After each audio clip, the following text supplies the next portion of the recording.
Hi, Sammy. How are you? Great. Good morning.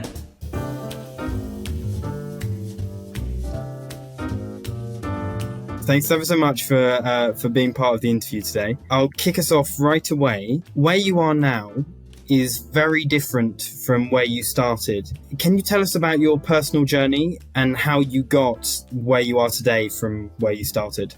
Where I am now compared to where it all started is very, very different. So, my name is Sammy Lam. I'm from McAllen, Texas, south, right there on the border of Texas and Mexico. I come from a nice cuvee of a family background. So, we are a mixture between Mexican, Spanish, Italian, Chinese, and we believe Lebanese a little bit. We'll see after the 23andMe results come in.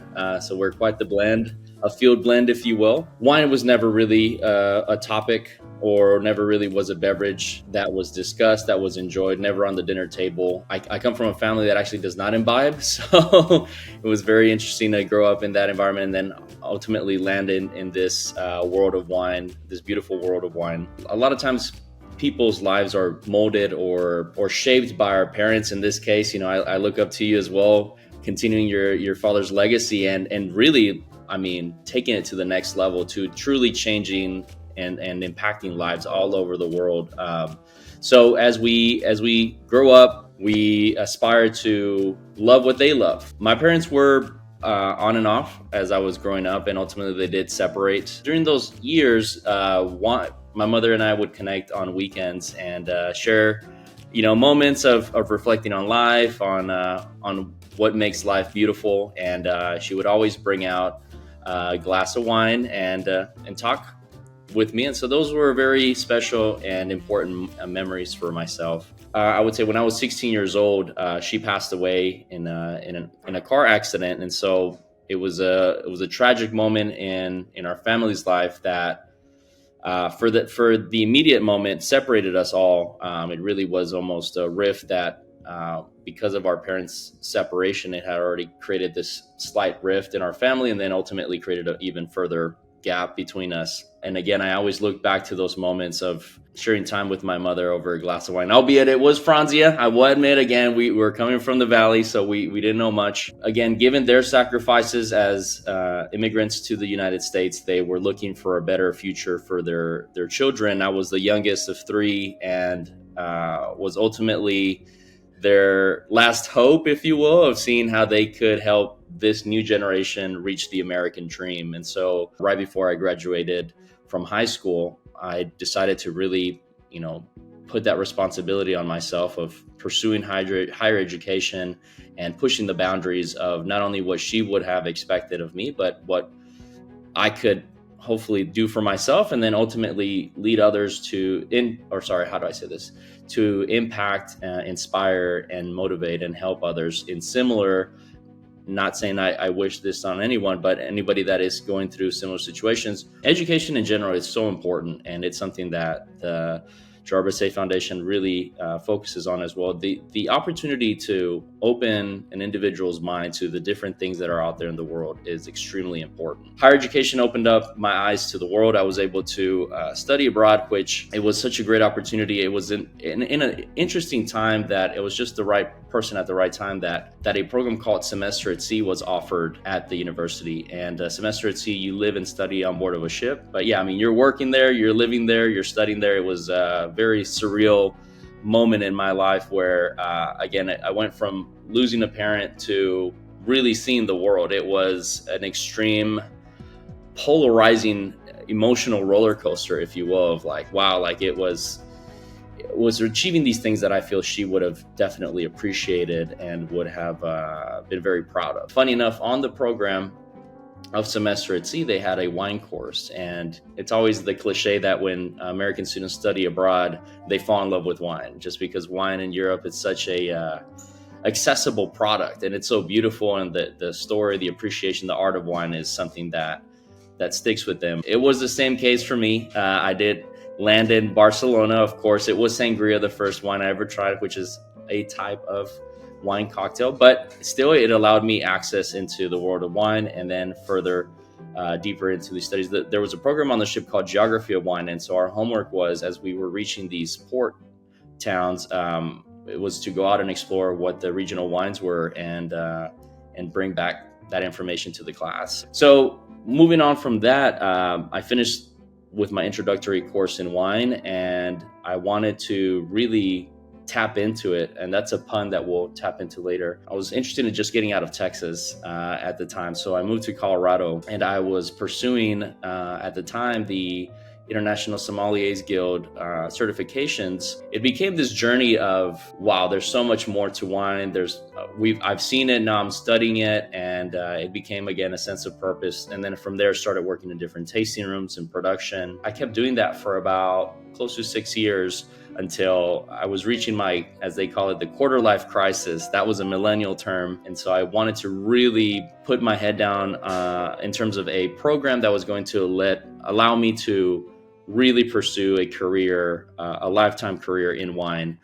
That's where I stumbled upon the OIV MSc. You can see the bags under my eyes never recovered after that program. It's just constant travel. In that journey, literally the first day, and obviously with American customs, I came hugging everyone, and all the French colleagues that were in the room were not as accustomed to the hugs and kind of the cheeriness of the American student. But the one person that did welcome me with open arms was Gérard Basset, and it was the opening day of the P30 promotion. It was kind of the opening ceremony for our promotion, but it was also a grand reunion. So it was truly, again, time and place, being just lucky and fortunate to be in that situation. But they had brought in prominent alumni to not only represent the OIV for the OIV itself, but also to give great words of encouragement for the OIV MSc students. I remember connecting with Mr. Basset and saying, hey, as an American student, how do you think I'll survive in this? And he said, you just got to keep, it was almost like, in Texans, we glorify Matthew McConaughey. And to me, it was that McConaughey moment of, you just got to keep going, buddy. And so here it is, and I'm still going, and it was such a beautiful moment to feel so welcomed and accepted, and such a warm greeting that, again, as one comes in, and if a French person comes to the American and does the kiss on the cheek, you're like, whoa, what's going on? Same for us if we're hugging. It was just a moment of like culture shock, but then a warm welcome of, hey, it's okay. Like, you are going to be accepted. You are in the right place. And coming from somebody with obviously one of the most iconic individuals in the industry, it was one of the most encouraging moments that I had in the program, especially because I was still learning French. And that was definitely a huge challenge. One of the things that I discovered in the first weeks around the time that I met Mr. Basset was all these introductory courses of what to expect and what to think about throughout the program. And in one of those sessions, there was one about alternative and innovative packaging. I really made it my goal to learn about what sustainable options really are there for wine, especially, that it's been in such a traditional packaging for so long. And so I just became very passionate about that, came back to the States.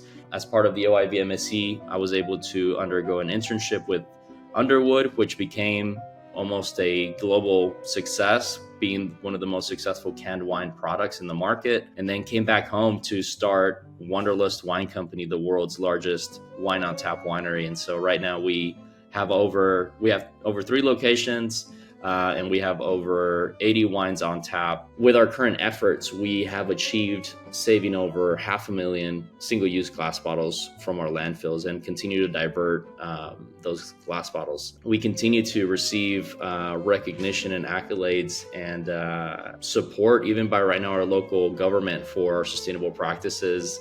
And further on right now, to really align with this program, our diversity initiatives to really empower and help provide a level playing field for anyone interested in the industry. Wine can be seen, drank, and enjoyed in not only one traditional setting, it can be accessible to anyone. So I commend you guys for those continuous efforts. That was a very long... Sammy, I was just about to say, you answered 4 of my questions in that one, so well done. And a few things there. First of all, thank you so much for sharing about your mother's tragic passing, but the influence she had on you and what you've gone on to achieve with that. I think that's incredible. Obviously, as we know, you've been awarded a Wine Scholar Guild Golden Vine Scholarship from the Gérard Basset Foundation. It's grand. to start off, it enables me to continue these studies that for me are so important in the sense of continuously educating myself, continuously pushing the envelope of what I can achieve, and using that knowledge and experience and credentials to be able to make a further impact within Wanderlust, within the team members that we have. There was a moment where, having received this award and this scholarship, really motivated me to pay it forward, to really give it back. And again, as I mentioned earlier, having our team members undergo this sense of excitement. It's hard to put in words the excitement that you get whenever you receive an email that says you have been selected. I get even goosebumps right here. The fact that somebody believes in me. I mean, that is something that, especially having lost a parent who validated, gave words of affirmation. I mean, it is really that emotion, excitement, and sense of purpose that drives me to continuously want to do what I do right now. Having this opportunity to share it with other people and further their careers has become kind of an addictive thing, really. Like, it's like, oh, like, people believe in me, like, and they're helping me push my success and my future opportunities. I want to do that for our team. So to start off, the impact of the scholarship itself from a black and white standpoint, I mean, it is really granting me the opportunity to dive further into, right now, the French wine side of things, which French wine is so important in your studies, and really just polishing and honing in on that information is of extreme and essential importance for me to be able to continue within my Master of Wine studies. As a professional right now working in my day-to-day, sometimes it's kind of hard to feel like I can justify the expense of these studies, because it involves so much, not only the cost of tuition, but the cost of travel and then being away from work. And again, not only having the support from the organization to feel backed by a group of very well and renowned